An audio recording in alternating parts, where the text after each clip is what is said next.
مکہ مکرمہ میں ایک عبادت گزار حاجی صاحب رہتے تھے۔ وہ کہیں جا رہے تھے، راستے میں ایک ریشمی تھیلی ملی جس میں ایک قیمتی ہار تھا۔ ہار کو پاتے ہی اس کے دل میں لالچ نے چنگاری پھینکی اور وہ خود کلامی کرنے لگا کہ بڑا قیمتی ہار ہے، ہیرے جواہرات اس میں جڑے ہوئے ہیں، یہ تو بہت ہی قیمتی ہے، اسے چھپا لینا چاہیے۔ دفعتاً اللہ کا ڈر غالب آ گیا کہ بھائی اللہ تو دیکھ رہا ہے، آج اسے چھپا لیا تو اللہ تو کہیں بھی پکڑ سکتا ہے اور جہنم میں ڈال سکتا ہے، تو میں کیا کروں گا؟ اس لیے اس کو چھپانے کے بجائے طے کر لیا کہ مالک ملے گا تو میں مالک کے حوالے کر دوں گا۔ اتفاق سے مالک بھی مل گیا۔ کوئی تلاش کرے پھر رہا تھا کہ بھائی میرا ہار گم ہو گیا ہے۔ انہوں نے کہا بھائی میرے پاس بھی ایک تھیلی ہے، تم دیکھو تمہاری تو نہیں۔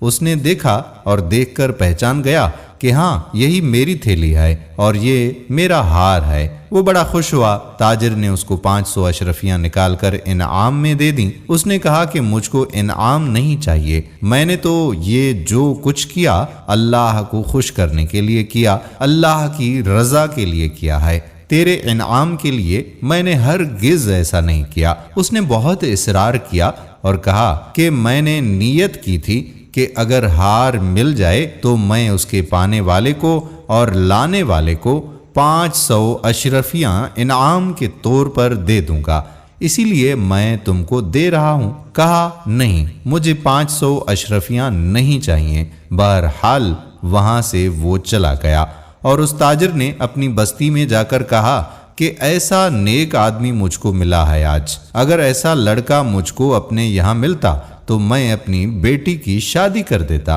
اب اللہ تعالیٰ کی قدرت نے اپنے رنگ دکھانے شروع کیے۔ وہ نوجوان مکہ مکرمہ کا رہنے والا تھا۔ اس کو کسی پیشی کے سبب سمندری سفر سے کہیں جانے کا اتفاق ہوا۔ سمندر میں اچانک تلاتم طوفان آیا اور کشتی ٹکڑے ٹکڑے ہو گئی۔ ایک تختے کے اوپر یہ لیٹا ہوا تھا اور تختہ خود بخود بہتا ہوا چل پڑا۔ تمام ساتھی ادھر ادھر ہو گئے، معلوم نہیں کہ کون ہلاک ہوا، کون ڈوبا، کون بچا۔ وہ خود بہتے ہوئے تختے پہ جا رہا تھا۔ چلتے چلتے ایک کنارے پر یہ تختہ رکا۔ وہاں ایک بستی آباد تھی۔ بستی کے لوگ اتفاق سے آئے ہوئے تھے۔ جب دیکھا کہ کوئی بیچارہ مسافر تختے کے اوپر بہہ رہا ہے تو انہوں نے اس کو نکال لیا اور نکال کر بستی میں لے گئے اور وہاں اس کو بستی میں رکھ لیا۔ ان کو جب ہوش آیا تو ان کو کھلایا پلایا، آرام کروایا۔ کئی دن اس طرح سے گزر گئے اور حالات معلوم کیے گئے تو پتہ چلا کہ یہ بڑے عالم ہیں اور بڑی مہارت بھی ان کو حاصل ہے، حافظ ہیں اور عالم بھی ہیں اور بہت نیک صالح شخص ہیں۔ ان کو اپنے یہاں عالم بنا لیا جائے اور اپنے بچوں کو پڑھانے پر مقرر کر لیا جائے، اور ان کی تنخواہ مقرر کر دی گئی، اور سب نے ان کو اپنا شیخ بھی بنا لیا اور اپنے سب کام ان کے مشورے سے کرنے لگے۔ ان لوگوں نے سوچا کہ ایک نیک آدمی مل گیا ہے، اتنا اچھا عالم دین ہے، یہ کسی طرح یہاں سے چلا نہ جائے، اسی لیے ایسی شکل کرنی چاہیے کہ یہ ہماری بستی میں رہے۔ ایسے نیک آدمی کا بستی سے چلا جانا ٹھیک نہیں۔ اس کی کیا شکل ہو؟ مشورے شروع ہو گئے۔ ایک نے کہا کہ اس کی شکل یہ ہے کہ ان کی یہاں شادی کر دو۔ شادی کے لیے سوچا فلاں لڑکی مناسب ہے، فلاں لڑکی مناسب ہے۔ خیر، ایک لڑکی پر متفق ہوئے۔ ایک بڑے تاجر کا انتقال ہوا، ان کی بیٹی بہت ہی خوبصورت اور جوان ہے، اسے رشتے کی ضرورت بھی ہے۔ ان سے کہا کہ بھائی فلاں رشتہ ہے، کیا کہتے ہو؟ وہ راضی ہو گئے۔ پھر لڑکی سے پوچھا، لڑکی بھی تیار ہو گئی، اس کے گھر والے بھی تیار ہو گئے۔ پھر دونوں کی شادی کروا دی گئی۔ جب یہ رات کو بیوی کے پاس گیا تو اس نے وہی ہار بیوی کے گلے میں دیکھا جو ہار مکہ مکرمہ میں اسے ملا تھا، اور انہوں نے اس تاجر کو واپس کر دیا تھا اور انعام لینے سے بھی انکار کر دیا تھا۔ وہ تاجر کہتا تھا کہ اگر یہ مجھے میرے یہاں مل جائے تو میں اس کی شادی اپنی بیٹی سے کروا دیتا۔ اللہ تعالیٰ نے اس عالم کی اس نیکی کی برکت سے اور اس تقوی اور پرہیزگاری کی برکت سے اتنا نوازا کہ تم نے ہمارے ڈر کی وجہ سے ہار واپس کیا ہے، اب ہم ہار بھی دیں گے اور ہار والی بھی دے دیں گے۔ دوستو، تقوی اختیار کرنا بہت ہی اچھی بات ہے۔ جو لوگ تقوی اختیار نہیں کرتے وہ اپنا ہی نقصان کرتے ہیں، کیونکہ تقوی سے روکنے والا شیطان ہی ہوا کرتا ہے، اور شیطان ہمارا کھلا دشمن ہے۔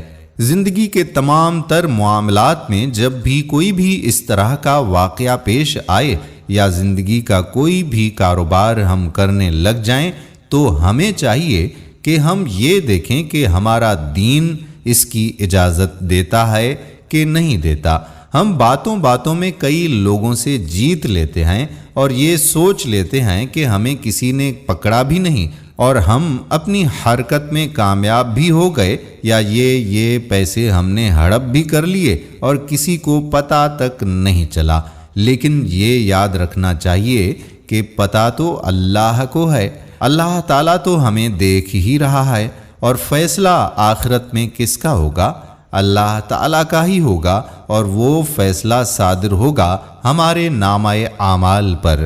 گزارش بس اتنی سی ہے کہ آپ جو بھی روزگار کرتے ہیں، زندگی کا کوئی بھی کاروبار کرتے ہیں، کوئی بھی معاملہ سلجھانے یا الجھانے کی کوشش کرتے ہیں تو اس میں تقوی کا اختیار کرنا ضروری ہے۔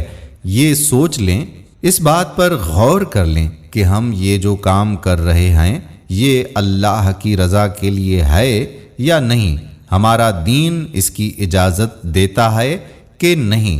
اگر آپ کو بات سمجھ میں نہ آئے تو آپ اپنے علماء سے، اپنے امام مسجد سے اس معاملے کے بارے میں بات کر لیں تاکہ آپ کا ویژن کلیئر ہو جائے کہ اس کام کے لیے اسلام کیا کہتا ہے۔